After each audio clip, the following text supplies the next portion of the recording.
Hi, everyone. Welcome to Scandinavia House. Today we have Sauna Lost and Found, restoring Finnishness to a global tradition. We have Eero Kilpi with us today, who has just been mentioned in the New York Times. Please welcome with me.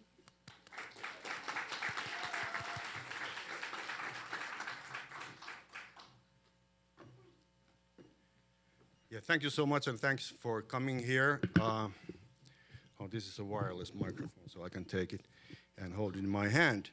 But anyway, so I just wanted to start with some notes, and the New York Times. Yes, the lady called me up, and we had a long discussion, and obviously the event here was decided way before the New York Times article or many other journalist articles that I've been involved with. But I just want to quote on Sunday's paper the reason why there's like kind of a hassle going on in the sauna world right now, because I state on Sunday's paper that the United States is missing out, and that breaks my heart. So that's what's going on. And now I try to explain to you in the next 45 minutes or so why my heart is broken, but it's broken in a good way. So we have a huge sauna boom going on, but at the same time, kind of the definition of what sauna is that begs the question. But regardless, I want to start with some points. First of all, and there's a good crowd coming in right now, so I'm going to speak slowly. But so I will tell you about the North American Sauna Society, which I'm been a member of forever, and I will talk about what else is going in the sauna world, and again, I'm trying to make a point of where we stand with sauna. But it's kind of a good example of sauna is like how many people are here today. This is my 11th talk. I've been traveling the country 2025. I've been all over the place. I was the lecturer of the year for Finlandia Foundation National. And yes, and it's been a great ride. It's like, but if you ask my wife, this was yet another way of not making any money, but but it's been great fun. But anyway, so to scroll back a little at this phase. So 2 years ago yesterday, I was in Bismarck, North Dakota, and I don't know how many of you have been to North Dakota, but it's known for one thing.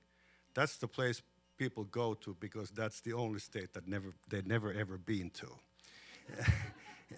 But I started in Bismarck, North Dakota, but interestingly enough, and by the way, this is going to be recorded. The whole event is going to be recorded. Also, your questions, and hopefully there are going to be many in the Q&A part. But anyway, So there was an organization called Northern Plains National Heritage Area that applied for a grant from American Scandinavian Foundation, meaning this organization here. And the Sons of Norway were also coming together. And what they did was they asked me to come to Bismarck to talk to people about saunas. We did radio shows, we did panel discussions, and I met the people within the industry. But anyway, so the point I'm trying to make here is that my last year, 2025, has been a cooperation with the American Scandinavian Foundation, the Finlandia Foundation National, and also the organization that I represent, the Finlandia Foundation New York chapter. And I'm going to try to give you a point. I'm trying to give you a point when you leave this place. And also remember that, okay, the space, yes. My salary from the Finlandia Foundation, yes. but the wine is from Finlandia Foundation New York chapter. So please keep that in mind. Anyway, so to the point. So I'm talking about advancing sauna culture and restoring Finnishness. And before I go there, I will talk about, well, actually, what I'm going to do now is I'm going to play you a song. And this song was quite some time in the making. I came up with the basic chord structure and the original lyrics, but then Johanna Telander and Eeppi Ursin, who are super talented ladies, they actually made the song. So I can't say that it's my song, but my job is almost done here. So please listen to the lyrics. Listen to the lyrics, and that's basically what I have to say to you is in the lyrics. And there's Petra Jasmina is here as well. She was helping also out in doing this song. And after that, I'm going to talk a little about myself. But let's listen to a little music first. And by the way, I forgot. So one thing is that at the age of 65, hitting a recording studio is great, but making a music video is not that much great. So you know, if you want to spoil the evening, you know, watch my facial expressions. You're going to do fine.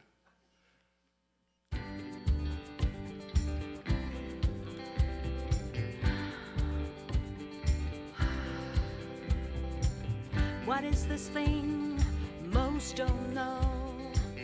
What is this thing people don't understand? What is this thing that even pros get wrong? An ancient sensation still going strong. We talk about it, how it's good for your health. We hear about it, it's wisdom and wealth. The way you glow, the way you find your flow. A silent conversation, a Finnish celebration, a sweaty jubilation. Sauna, the power of heat and cold. Sauna, discover the tales of old. Sauna, the water will make us bold. When we splash on the rocks, feel those endorphin shots. Sauna.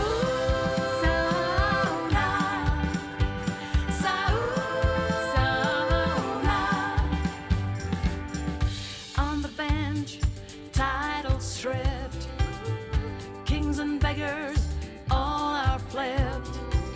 The best deals, the biggest secrets shared. Global admissions, feeling ambitious when vitas are swinging.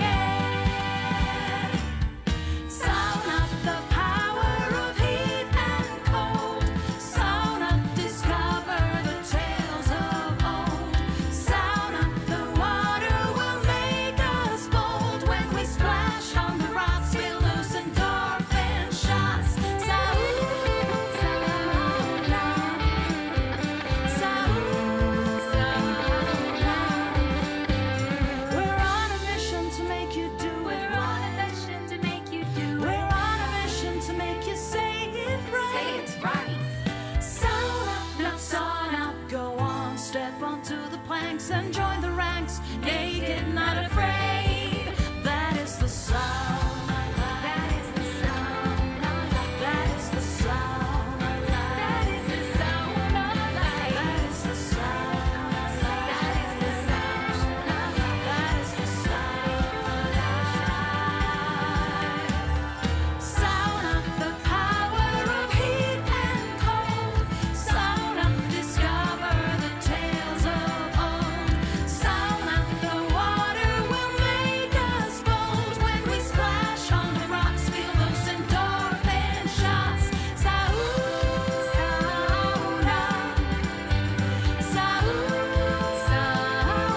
thank you. It was truly one of my most stressful days in my whole life. It's like you want to hire a guitar player who can play wrong, I'm the man. But if you like follow the notes, it's kind of difficult. But anyway, so yeah, so I will actually. So when I started this again, this is my 11th talk and the final one, and it's great to be closing this whole thing at my home turf. I've been on this stage many times over during the years, and I've actually even played the guitar here. But I was given strict instructions back in the day to talk about myself. And it's kind of weird for a Finnish person. It's like, who would be like, you are here for the sauna, so it's like, who wants to hear stories about myself? But I think it gives kind of a perspective. So my journey with sauna started like most of the Finnish folks. I was less than a year old when I started going to sauna with my parents, and it was, we were living in Turku at the time. I was there for till I was maybe 3 or 4 years old. I don't know. But I remember the backyard sauna that we had there in the apartment building. It was actually, the world is now going crazy, so it's kind of hard to even point these things out, but it was actually the same apartment building in Turku where Lenin used to live when he was in exile from Russia to go over and make the revolution. But there used to be a statue, but it's not there anymore. Wonder why. But anyway, so but yeah, so that was the first recollection I have of any sauna. I was born in Hyvinkää, but we moved to Turku, and then we moved to Helsinki when I started kindergarten. At some point we had a sauna in the apartment building, and when I started my working life, I got my whole own sauna session at the apartment building, and it was kind of funny because it was on Fridays. I always tried to get a time slot on a Friday, and up to a point where my neighbors got very angry because there was a line of bachelor boys waiting with their plastic bags, with towels, to come, waiting for me to come from my job, so that they could come to the sauna bath with me, which we did. And it was a great start for a good weekend on a Friday, and we hit the bar scene in Helsinki afterwards, fresh and clean. I have to subdue my stories because my wife is in here, but I was very successful, so I had a wife and a family to prove quite soon afterwards. And then we moved to a part in Helsinki, and the apartment had actually 2 penthouse saunas, and it still has. We still have that place this day. And kind of the point I'm trying to make here also is that it was like when we got our kids, it was like a total relaxation on a Friday night. You had it was quite often, it was when my son was born, it was the baby bathtub and his toys, my 1 or 2 adult beverages, climbing to the top, to the penthouse, and it was total relaxation. He was playing with his toys. I made sure that the rubber duck was not too close to the heater, so that nobody would get burned. And there was actually a rocking chair. And if I was with the kid or with the kids, I would play with them. If I was there by myself, I would sit on the rocking chair and stare. We actually can see the water from our apartment building, and also actually the lighthouse / church where me and my wife got married back in the day. So I had it was total easy relaxation. So it was the relaxation part was as important as was the cold and the heat and whatnot ever. But anyway, so that was the way it worked, and then we moved. Oh yeah, and also I'm gonna show you pictures of our summer place that we used to own back in the day. and kind of make a point about Finnish style sauna on that.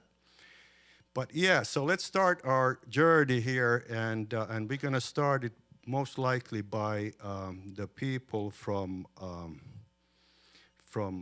North Dakota. There's Bobby Gray Eagle, my good friend, Native American, Aaron Barth, who was my host in Bismarck, and then there's the Upper Bench Boys. We did our 66th episode of podcast actually yesterday. Numbers are still small. We have a little over 1,000 subscribers, a little over 100,000 views with the podcast. But we are making some progress. But anyway, so please listen to obviously all that they have to say, but also particularly what Bobby Gray Eagle has to say.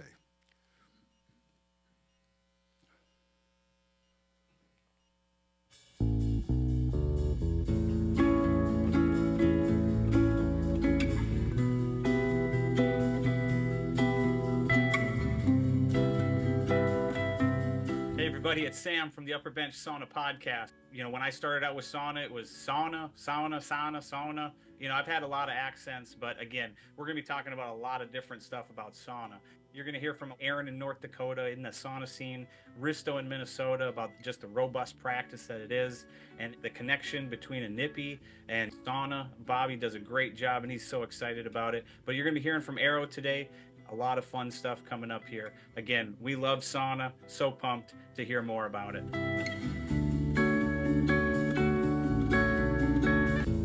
The local sauna scene here really has seen I call it a resuscitation or a revival, just because my point of entry is, a professionally trained historian. So I sneak around in the documents and the archives and stuff, and I say revive or resuscitate because when Finns originally homesteaded on the Northern Plains, the first building that they would set up is a sauna. It doesn't matter if you're in an urban or a rural setting, but that sauna would be the first building they established. So historically, the sauna scene on the Northern Plains, and we're right along the Missouri River, where the Missouri River meanders its way southward through central and southern North Dakota.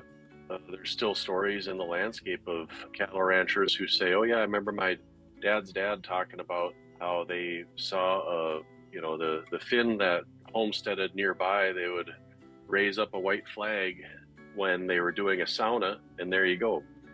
Modern times for sauna, we're, in the last 3 or 4 years, we've seen a brand new company start up here on the Northern Plains, and it's actually been informed by an actual Finn from Finland, right? Hey, you're using this stove, maybe you should be using that stove. You need to ventilate it out of the base or out of the top, all these components. So we're doing good. Even though I lived in Minnesota, I didn't really understand this robust sauna. I just understood the normal American sauna where you just go sit in a heated cedar closet. But our family accidentally stumbled into the robust Finnish practice, a practice that goes way beyond just detoxing or generating heat shock proteins or some sort of spa experience that includes things like really intense steam or pine tar, lakes, birch bark, friends and family, and of course, makara or sauna sausage. It's just a wonderful practice that we like to share with all the people that we meet. When I stumbled across the traditional Finnish style sauna, I was excited because of some of the things that are in the book by Mecca Alland, Sweat, talking about how it was dug into the ground, and and some of those things are still there. We still dig our pits into the ground, and it's got a wood frame and hides or canvases around it, tarps or whatever, and we're still there on the ground, but our Finnish relatives kind of evolved or whatever. One of the things I was sharing the last time Eero and I were together with Aaron being interviewed on Dakota Media Access was the Finns started out with a spiritual aspect of it, but 2024 it's gone. And natives retained a spiritual aspect, but the people are gone. I believe that both of these people groups could benefit from one another's counsel. And I think that natives coming into Finnish style sauna, they're going to see elements of how they're related. It would just be so cool to sit back and see Eero talking with an elder, talking with an elder of the tribe and them going back and forth. And then that elder knowing that it's not so, this is a place where community and conversations happen, and it's not so rigid where if I went to ceremony, it would be really structured, 4 doors, possibly 5 for that warrior round. We've talked about how it's related in terms of rounds, hot, cold, or hot, rest, hot, rest. So there are so many things. The way that we pour water on the rocks, it's called spirit of the sauna. We call it the grandfathers are talking. When you put water on the rocks, that sizzling sound, it's this fast speaking of the rocks. So I could go on, but this is just the beginning. And I'm excited about all the work that's happening locally here in North Dakota. And it's just so cool to be alive right now in 2024.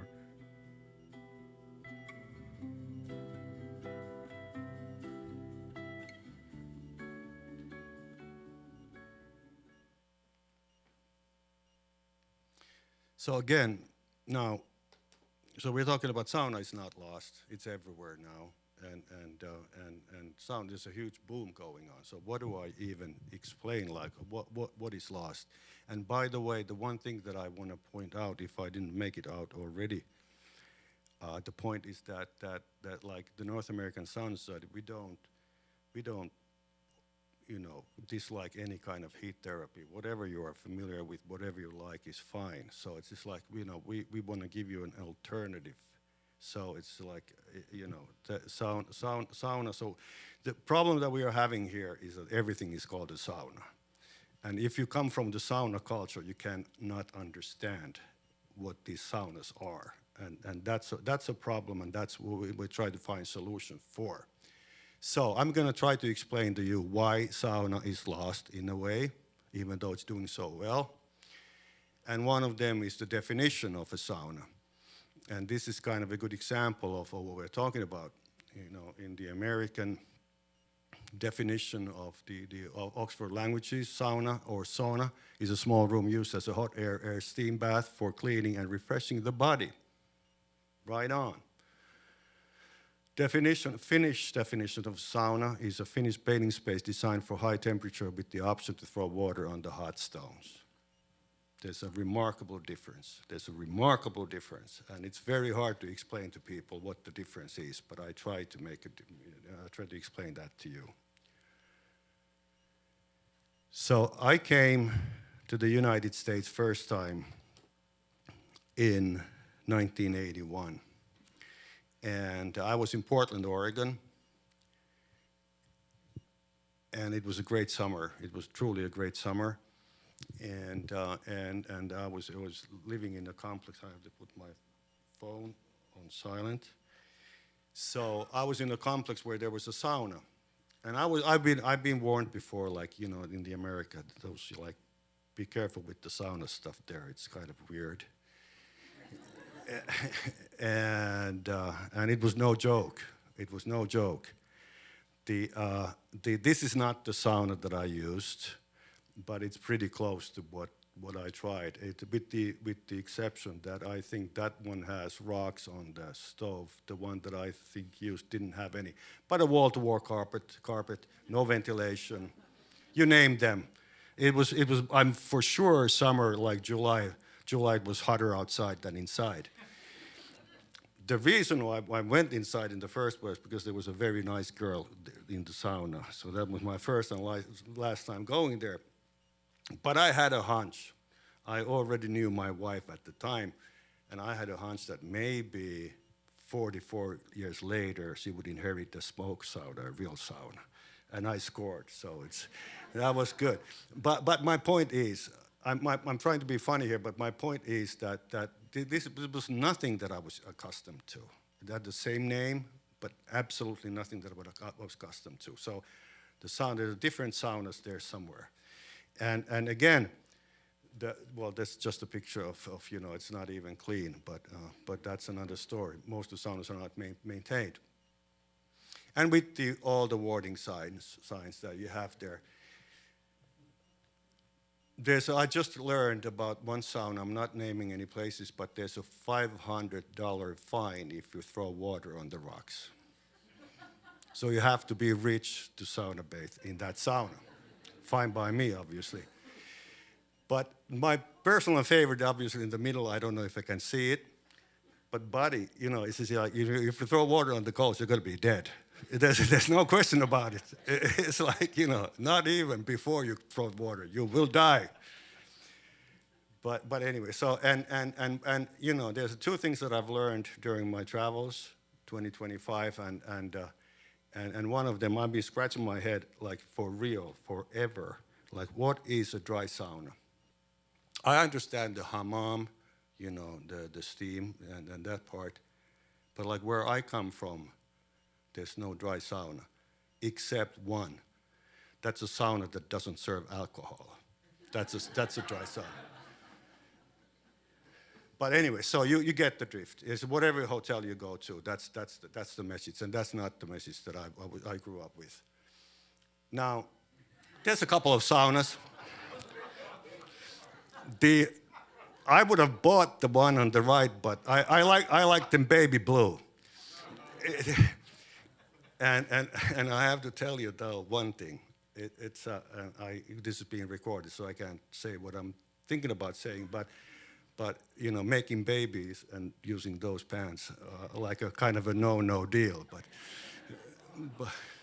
But anyway, so again, there's a sauna. There's a sauna there somewhere. So the problem with sauna, the American sauna, is that, and I'm actually going to concentrate on the first line. So it's been concentrating on the hot room and the hot room only, and there's so much more to a sauna experience. And I'm not playing. The North American Sauna Society represent the industry, so I'm not playing. I'm not blaming the industry, but it's like when you start taking off of the sauna experience, you come with whatever you want to come with. Infrared cabins, steam rooms, and wellness saunas took over completely. This is already an old number. I think we are estimated now 1.5 million saunas in the United States, depending on the way you count those. What is a sauna, what's not a sauna, and obviously it's nothing compared to, say, which is easy for me to say, Finland has over 3 million saunas, with 5.8 million people. So we are like 165 million saunas behind at this point. We're working on it feverishly. And my friend, I consider my friend, even though I haven't met him too often, Dr. Jari Laukkanen. I've met him a couple of times in sauna events. So he was basically the first one, a medical doctor who could explain and state that there are major health benefits when it comes to sauna. And it's really sparked a lot of interest in the sauna in the United States, the health aspect. And this is kind of the same thing. When my son turned 6 months old, I gave him this talk, like, son, we're gonna go now to a cardiovascular exercise, which is gonna be good for your veins and for your immune system and whatnot. I explained everything, and he was like, let's go for it, Dad, good. Which no Finnish person ever said about sauna. So we don't do it for the health benefits, even though those come as a side product. The sauna is very good for you, but that's not the reason why Finnish people do sauna. But anyway, so that was I carry a PhD business administration, and the Dr. Laukkanen study was abused, basically, but it's understandable. It's understandable, and it's mostly in goodwill.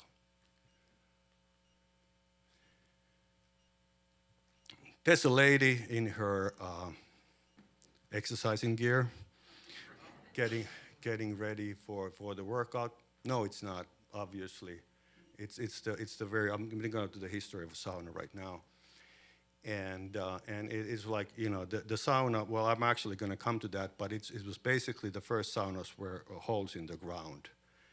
But this is a lady, this is a washing lady, and she's inviting people. So it's like you have to dig, you have to go under to get to the sauna in the early days. And yeah, let's go to the early years of sweat bathing. The sweat bathing has always been everywhere since the start of the humankind. And Guatemala is one of 5,000 years ago, Scotland, Mexico, banyas, Russia, USA, Korea, Jim balls, Japan, onsens, and so forth. And by the way, Inipi is a sweat house in Lakota, Dakota language. So Inipi is a very deep in the Native American tradition. This picture stopped me back in the day, and this was one of the you know, what I came out with when during my trip to Bismarck, North Dakota. So I started looking at the sweat lodge and the ancient Nordic sauna, and I can't see any difference. So they were the same thing. Way back in the day, you had the wooden structure, and they have a hide on top of it, and you open the hide. You have the rocks outside. You heat those rocks up at the fireplace, and then you bring those in, and then you do your rounds, and then you're done with. So there's a theory that some of the folks walked over from the strait through Alaska to the United States, might be, but the origins of the sweat bathing sauna are the exact same. So we go back almost 10,000 years. Like I mentioned, the word sauna is a hole in the ground, the inipi, and teepees were used as hot rooms. And above ground smoke saunas, when we learned how to stack the logs, they came in the 1600s. I don't know if you all know what a smoke sauna is, but it's a sauna without the smokestack. So you actually heat the room with smoke, and then you get rid of the smoke to get rid of the embers, and then you're ready after you've gotten rid of the carbon monoxide. And that's the best kind of sauna there actually is. I don't know how long, because there are some small particles and some issues with that stuff, but again, my dear wife owns one, so I'm a happy camper.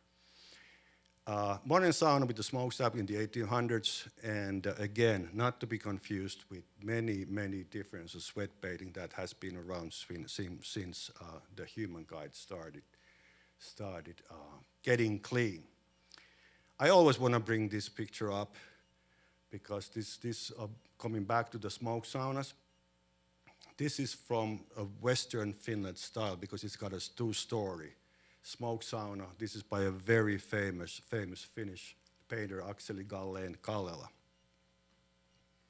By the way, reminds me, there's a Finnish painter at the Met as we speak, Helen Scherfbeck, till April. So if you haven't seen the exhibition yet, go and see it. We've had tens of thousands of people see that as of late. But anyway, so this picture has been criticized a lot for two reasons. I'm not blaming Akseli Gallen-Kallela here. It was almost impossible to get the people to pose for him naked in the sauna. That was one problem. The second problem was that he couldn't depict people sweating. And the third problem that people keep on pointing out was that the lady there, the young lady, would have burned her butt big time, you know, would it be in a real situation. But again, the point is that this is the western side with the two-story people up there, and the eastern side is a one-story smoke sauna. So that was like back in the day, the norm. Now I'm trying to make the point of the sauna, the Finnish style sauna. So I was very much interested in, there's been discussion forever about fire, earth, air, and water as the fundamental substances. And this was actually, the Native Americans took that from the Greek culture. the elements of being, and they changed, or they used it they put it as a ceremony of spiritual, physical, mental, and emotional healing and purification, whose main purpose is reunification. And so I've been scratching my head for more than 20 years how to explain the sauna for people who don't understand. And more I think that we're going to use the fire, earth, air, and water to explain the point. Whoops, wrong direction. So I've learned something during this year. Fire is easy, it's always been easy, it's the heater, right? Earth, I've tried to explain that it's the foundation of sauna. There was dirt and obviously rocks on the heater or whatever wood panel you have them. Air, most of the American saunas still lack air. You feel lightheaded, when you try the sauna bed for real. And most of saunas don't have a drain, so water consumption inside the sauna room is quite difficult. I've learned now to understand that it's actually the earth part which is probably the most important thing in this whole process. And I try to explain why. But anyway, so you need these 4 elements, and basically only these 4 elements to have a good sauna experience. So the early Finnish sauna was a place to get cleaned. It was for washing purposes. And it was a multi-purpose place, you've heard stories, I'm sure, about the give birth, smoked meat, dry Finnishness, you saw that 2-story place that I showed with the Galle and Kalela painting. And the community part is interesting, because all the early day saunas were preheated ones, which would stay warm only for so long. So when the sauna got heated up, basically the whole village has to go inside there at once in order to get the level. So it's like there's no way that you can't avoid the community part because of you want to be there. So sauna was not the hot room alone. You would rinse after the sauna and feel fulfilled. It took several rounds to feel reborn. And this is also something that we lack completely, mostly in this country. It's a one and done deal, basically.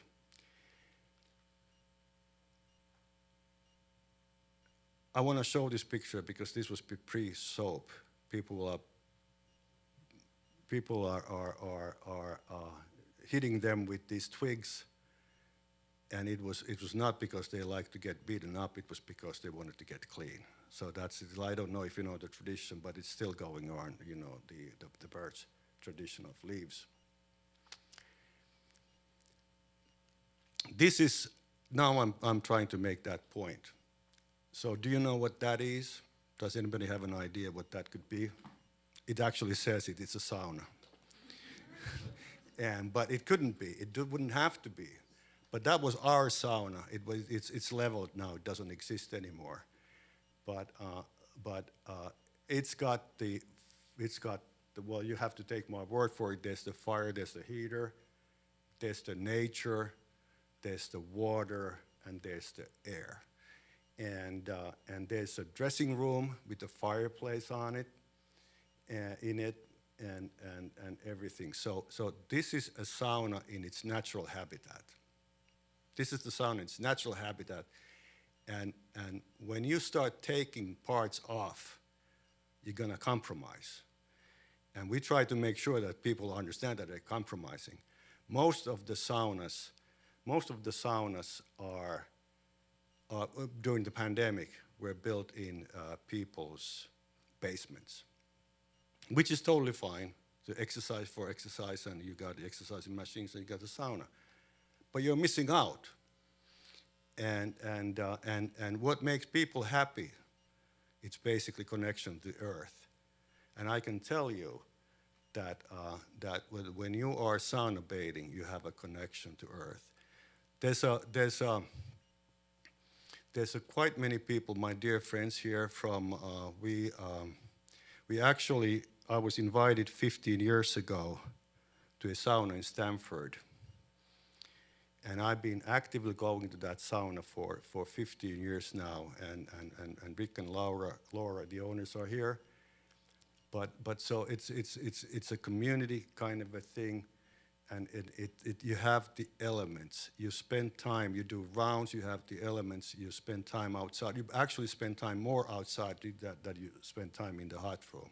So you have to slow down, you have to relax. Like I was telling you about the rocking chair in the apartment in Helsinki. You turn your gears off as well as you can. But anyway, so this is not, this doesn't exist anymore, but this is a good example of good sauna. So when you put that sauna in your basement, you know that you're compromising. This is the way you would want to have it if you would have a choice. It's understandable. It's better than have a sauna than no sauna. So as long as you know where you could be with your sauna experience.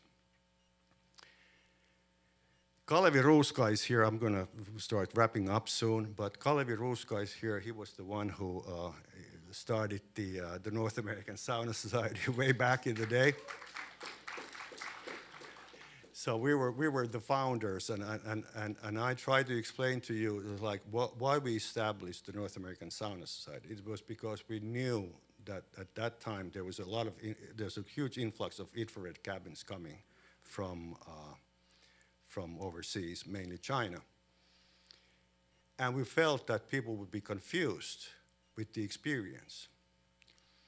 And people are even more confused now with the experience because it's like, infrared rooms. And I mean, and again, we don't blame anything. Infrared rooms are just fine, but there's much more to it than you can even most of people can imagine.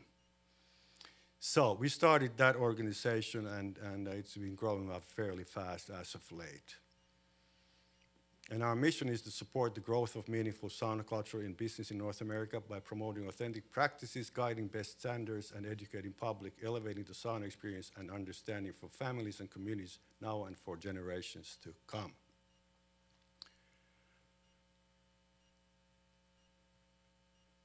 This is kind of hard to make that thing to happen, but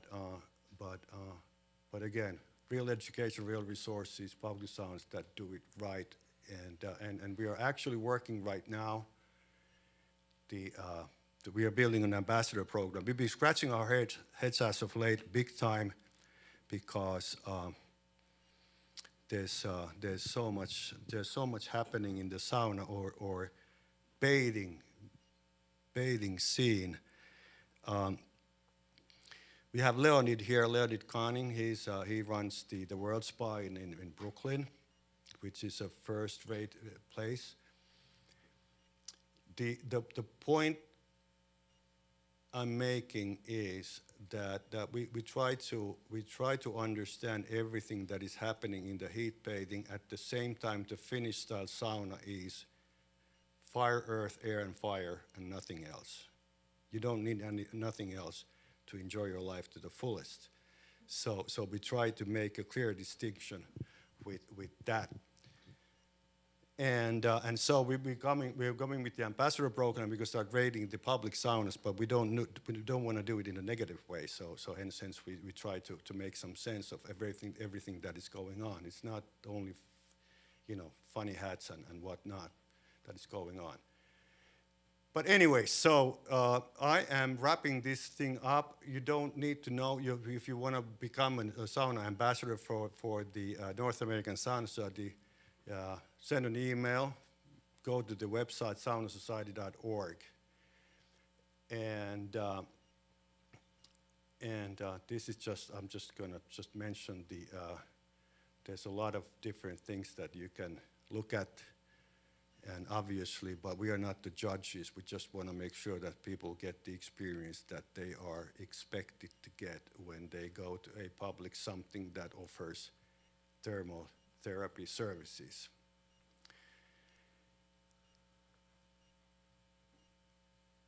Now, again, it's been an interesting year, and we are only taking the baby steps with where we are. The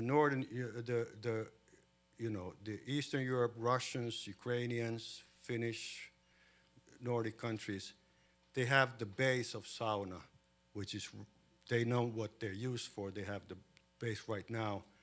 The problem is that we don't have a culture in North America where to base these things. So we are like coming from the gym exercising scene, and people, we feel very strongly that we are missing out.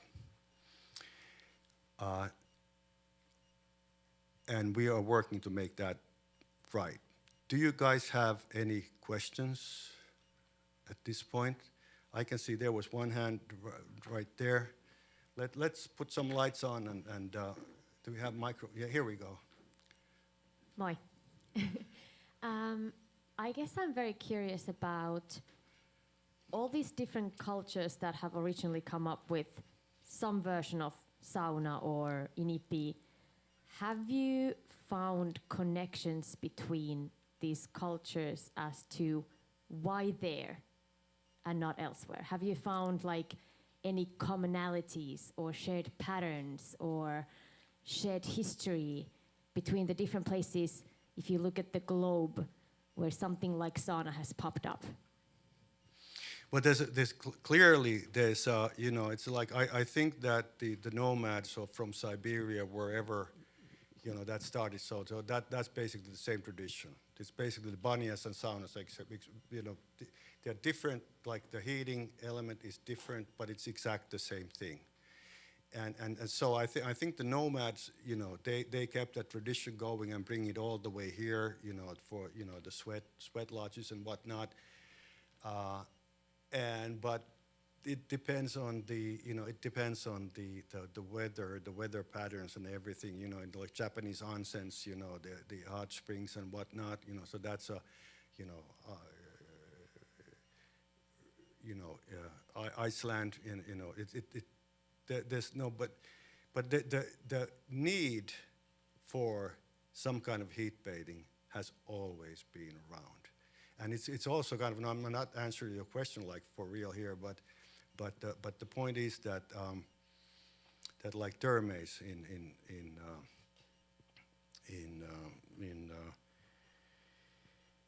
Roman tradition, it's like, you know, that was a huge thing back in the day, and it's like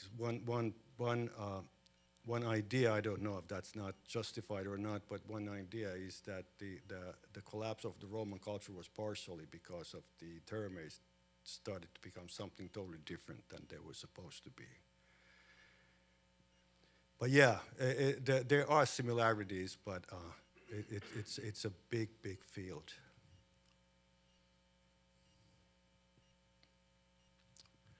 Please, sir.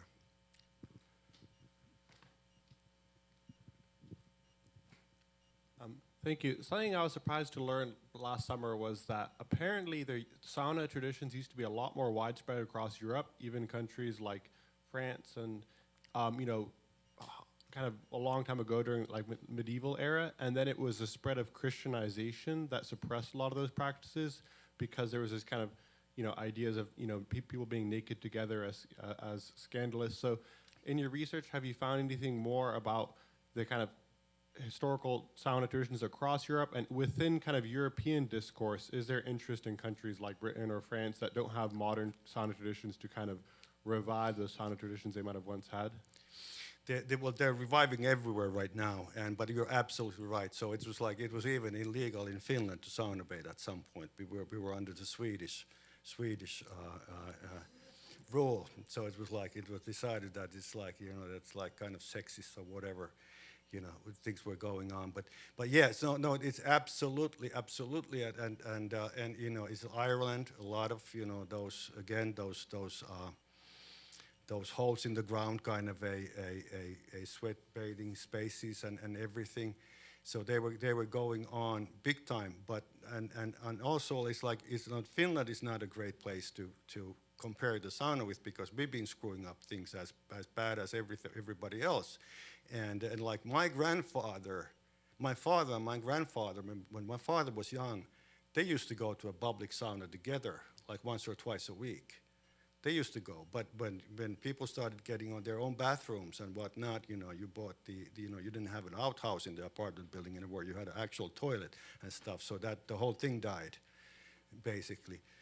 But yeah, it's very hard to define, and again, it comes kind of a question is, so what is the thermal therapy that you're referring to? And I think that there are two reasons why the Finns have been keeping on for so long. It's A, they've been stupid, and they didn't like grow up, and as the rest of the people did. But B is because it's such a fantastic tradition, and it makes you feel good. And it's just like the point I'm trying to make here is like, you know, what else? And I'm going beyond your question here, but what else is a way to get high with only drinking water? That's the sauna is the only, you know, it's the only best way to feel extremely good without any substances. So I have a question about India. There's a microphone coming to you. Yeah, so back about 25 years ago, when Kalevi and I and a few other people were working on the idea of a Finnish sauna in New York City, we came across these very restrictive Department of Building codes. I suspect that they're all still in force, where you cannot throw water on the rocks, because, and I think that's why you just find these hot boxes in New York gyms and places like that. Leonid, you answer that. And you might have, yeah, an experience about that. Actually, interesting question, because about half a year ago, the new administration for the Department of Health came in power. The guy who was in charge for a decade stepped away. He retired, with all the respect. And we, all the big sauna owners, received the email which is saying, you guys are doing all this strange thing like dancing with a towel, which you call August. And in process of dancing with the tower, you pour water on the stones and infusing, you know, like doing the snowballs, stuff like that, which is absolutely not up to code.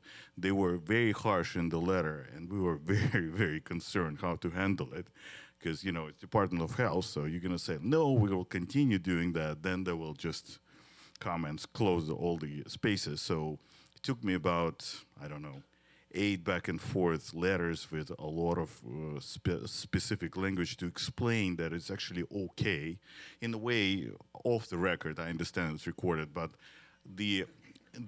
our interpretation as the owners of the spas was absolutely no water on the stones in front of inspector. So that's how we interpreted it. But the moment they were stepping out, definitely it was continued. So what's interesting, they actually changed the code. Oh, they did? So now, and I was just about to say, like, congratulations, but, and with the help of this thing that both of us were very skeptical about, like the whole dancing with the towel and, you know, like the purity and, you know, what's insightful about it. It's not a tradition. But this thing actually helped to change the code. So you can actually throw water on the rocks now? Yep. Now Great. you can. Good work. And yeah, well, exactly.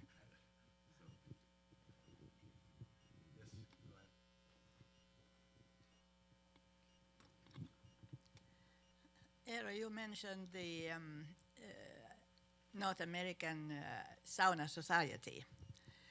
I have a couple of friends who just have built a sauna, one in Chicago and one in Westchester. And I was just wondering, could they become the members of the Sauna Society, or is it only for the privileged few? Well, I don't belong to the privileged few, so it's just like no. We are actually finally. We've been dragging our feet, like I said. You know, we have the ambassador thing going, and we try to make a sense of all the heated spaces that are now marketed as saunas. We try to make a sense of that, but we will come out with the end user segment soon. And so you can actually join, and then depending on the places, you know, if say the World Spa would decide to do so, they would give a nominal discount to a NAS member, and then you're gonna get the newsletters or whatnot to justify, you know, a very not say like $40 a year, whatever the payment would be. So you go to the spa like 3-4 times, so you're gonna make that money back. But I yes. think that they would be really interested in being a member because they probably would be educated as well, not being Finns and being very enthusiastic. I had once a lunch with a very prominent Finnish politician, he's like a stern upper lip kind of a guy, and I make him laugh, and everybody was astonished how I was able to make these guys laugh. Well, I was explaining to him that Finns were great, they started importing saunas here, but they forgot to bring the instructions how to use them, and that's why we are where we are, right now. So we are running really out of time here. One final question, maybe? There's one, gentleman. I don't need a mic for this. I have a question about sauna etiquette. Okay? When I was in Helsinki, in the public sauna, there was a very large chain that you pulled to let the water down to create the steam. And my question always, as I sat in the sauna, was, who gets to pull the chain? And there's a reason for that, because it's often a problem in the sauna that I've built when I have my grandkids and my family there. Who gets to put water on the rocks and how much? So I was wondering if there was an etiquette. That is a great question. Obviously, the one throwing the water would be me, but no, that's not the answer. No, that is a very delicate thing, because at the heart of the Finnish style sauna is throwing water on the rocks, but you have to be very careful with that thing, and particularly like I've unfortunately, probably fortunately, unfortunately, but I've done sauna more with my son than with my daughter, but it's like you have to go with the people that you are with, and it's like coming back to the Stanford Steamers that I belong to, thank God. It's like there are some rookies, some newbies, and then you're like, okay, like, is this guy gonna die when I throw this water? So it is, but in moderation, there has to be. The answer is that there's no, there's a strict etiquette, but no rules. Unfortunately. Okay, sir.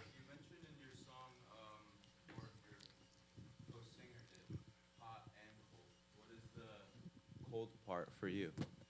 Cold part for me, great question. So cold part for me is I rinse myself, hopefully in a lake or in a river. So I don't clock myself. If water is cold, I jump up as fast as a person can. But it's like that's the ultimate. So it's hot, cold, rest, hydrate, repeat. That's how it works, and depending on the weather, it can, the actual, like, a good day is that you do 3, 4, 5 rounds in the hot room, but you spend way more time outside, either in the water or relaxing somewhere.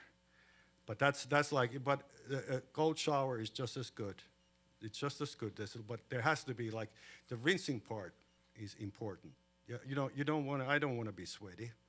I love to sweat in a sauna, but I don't want to be sweaty. Did I answer? There was one more. There was, yeah. I want to give you a little bit of credit. I want to give you a lot of credit. So 15 years ago, Eero and I began a sauna club in Stamford, Connecticut, and we talked about a lot of the things that Eero's talking about tonight. And one of the most important things that we talked about, as he's mentioned tonight, was not only the heat and the fire and the water, but the community. And we said, okay, how do we do that? Well, we just started by inviting our friends. And Eero also started by inviting his son. Where's Chris? Right here. Chris is over here. And Chris invited his friends, who's Malcolm, and I invited my friend, Scott. If you've ever been in a sauna with Eero, please raise your hand. Okay, a lot of us, okay?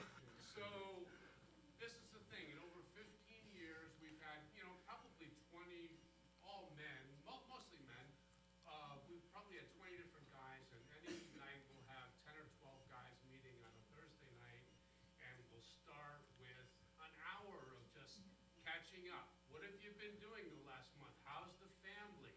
Having a beer, maybe a cigar, around a campfire. Then when the room is hot, we go in there and we're back and forth, in and out. We have a cold plunge. But it's through those 3 or 4 hours that we spend together on a Thursday night, very close and enduring friendships have been formed. And it's because of Eero and the principles that you put out there. So thank you very much. And you have, right here is the fruit of what you're preaching. So it's real. You cannot top that, so let's have a glass of wine right now. Thank you.